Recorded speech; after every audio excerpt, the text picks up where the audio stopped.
যাচ্ছে, সব পুড়ে যাচ্ছে।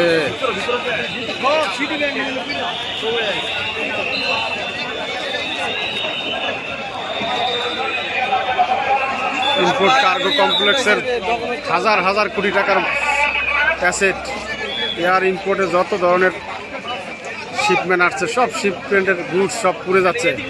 আল্লাহ তুমি হেফাজত করো, কিচ্ছু থাকবে না মনে হচ্ছে। আল্লাহ, পানি মারতেছে সব দিক থেকে, কেবল ফায়ার সার্ভিস আসছে, কিন্তু যেভাবে আগুন লাগছে এই ধরনের আগুন নেভানোটা অনেকটা অসম্ভব। আল্লাহ যদি হেফাজত করে। গোডাউনের 50% অলরেডি পুড়ে গেছে, সব ধরনের godown, dangerous goods, chemical, garments items, pharmaceutical, industrial machinery, সব কুরিয়ার থেকে শুরু করে একদম সব কিছু আগুনে ছাই হয়ে যাচ্ছে। আল্লাহ